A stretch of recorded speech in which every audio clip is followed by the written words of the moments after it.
back to my channel. Yes, today it's Thursday, and I love Thursday. It'd be great whatever you do, but let's listen to the Crooked Trigger's thoughts. Give him a follow. But let's start with greetings. Come on, I'll get ahead of ourselves. Hello, my name is Daniel. I'm your host here. Guy in the chair. He said it! He said it! And today, for our Thursday episode of the Chronicle Drinker, we'll be hearing the Chronicle Drinker's thoughts on the Superman teaser. So, enjoy. Did your heart enjoy? If you TikTok asked me to shop. come up with a Enjoy. diplomatic way of describing DC on film lately, I'd say It's a cluster. it's been somewhat mismanaged. A wannabe rival to the MCU that arrived late to the party and tried to catch up by fast-tracking half a decade's worth of world building, plot, and character development into a single movie. And as anyone who's arrived late to a house party and tried to play catch-up can tell you, that's never a good idea.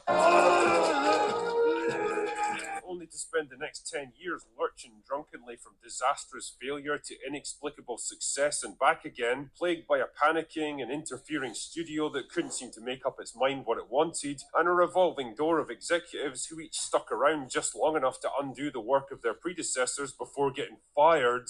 But even Warner Brothers can only tolerate so much failure, and by 2022 it was obvious that something had to change. Someone with an actual creative vision had to be put in charge of DC on film, and they had to be given the time, money, and power to get the franchise back on track. And well, that man was James Gunn, and his first big test was Creature Commandos. Superman. Now, I'm not kidding when I say that pretty much everything is riding on this movie. Not just James Gunn's career or DC on film, I mean the entire superhero genre. The past few years have given us an almost endless stream of embarrassing failures from every major studio. Never give up hope though, Sony. Deadpool and Wolverine was a big hit, to be sure, but one successful movie can't change the fact that superhero movies have been on a downturn ever since Avengers Endgame. Superman needs to succeed, which means that all eyes were on the first teaser trailer when it came out yesterday. So what's it actually like? Does it inspire confidence in a movie that's going to save DC and put the entire superhero genre back on track? Or is it an embarrassing and ridiculous spectacle of pure cringe? Well, it opens on a somber note with Superman lying injured and bleeding in the snow, and if ever there was a perfect metaphor for the public perception of the character after being Zack Snyder to within an inch of his life, it's this. But okay, sure, it establishes a sense of urgency and drama, because really, if someone or something can beat the shit out of Superman, it must be a pretty major threat. I have to say though, I'm not exactly loving the suit. It looks cheap and padded, and I know it's unfair to compare him to Henry Cavill, but David Corenswet does seem like a bit of a downgrade in the physicality department. You get to see little vignettes of him as Clark Kent at the Daily Planet, and apart from the awful Gen Z bird's nest hairstyle, it all looks pretty good. We get to see Lois Lane and Jonathan Kent, and it's a neat whistle-stop tour of all the things and people that are important to him. I'm not sure about the electric guitar rendition of the John Williams score though.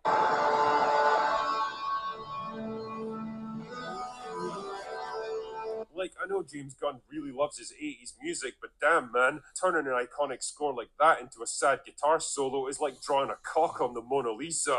Yeah, you can do it in theory, but the question you have to ask yourself is, should you? But just when you thought things were getting a bit too somber and serious and not James Gunny enough, the dog shows up. Fuck. Oh yeah, the dog. Now, I like dogs as much as the next guy. I have two myself. But I'll be honest here, I'm not sure that I want to watch a super-powered one dragging Superman through the snow by his cape. It rather ruins the verisimilitude for me, don't you know? And yeah, I know this is supposed to be crypto from the comics, but it was a goofy idea even then, and it looks even worse on film, which is probably why no other big-screen version of Superman has ever used it. I've got to admit, though, the anarchist in me would love to see Zack Snyder's take on it.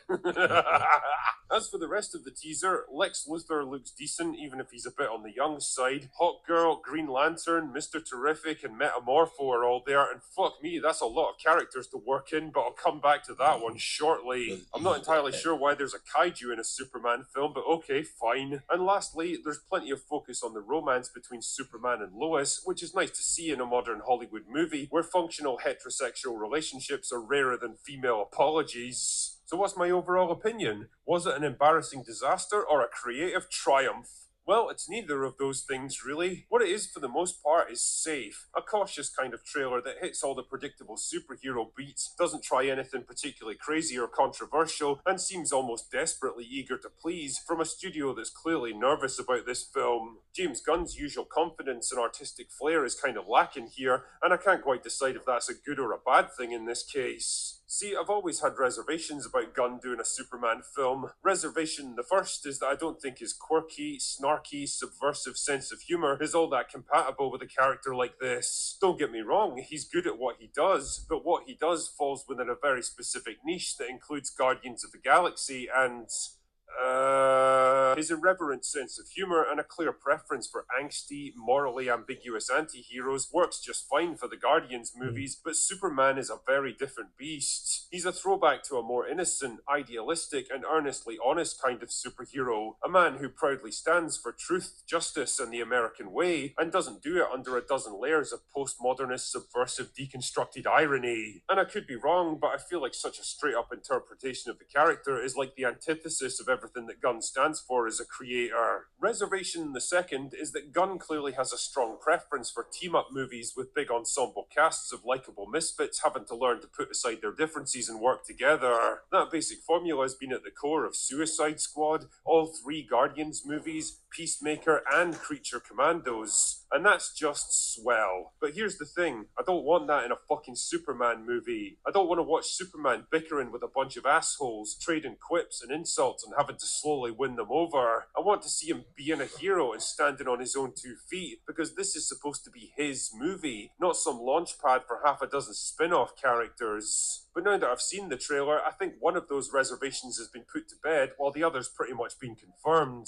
Crypto aside, the overall tone actually looks pretty earnest and straight up, and I get the impression that Gunn's actually taking this thing seriously. Say what you want about the guy, but he understands comic books, so I'd imagine he very much understands what makes Superman work as a character. On the other hand, the glut of supporting characters tells me he's probably going to run straight back to his team of misfits comfort zone, which feels like a big misstep here. I don't want every James Gunn movie to be just another Guardians clone, trying to impose the same formula on characters and worlds where it's not needed or wanted. Ultimately though, a lot of this is still guesswork at this point. It's only a teaser at the end of the day. A lot of things can change between now and July, and the film itself might still end up being the best superhero flick in years. As a teaser designed to get us pumped up for it though, I'm not convinced this one quite hits the mark. It definitely wasn't a failure, but I suspect that whether you love or hate James Gunn's work, you're probably going to find something in it to back up your position. As for me, I'm going to try and keep an open mind on this one and just hope that Gunn can deliver, because really a lot depends on it. Anyway, that's all I've got for today. Go away now. Hey guys, I hope y'all heard what he said. Don't forget to give the Crooked Drinker and follow a sub, whatever you want to call it. Just go. But still, I don't know about everybody else. I'm still kind of sore of getting rid of Henry Cavill. I'm a Henry Cavill stan. I can't help it. I liked Henry Cavill. He was such a likable person in real life.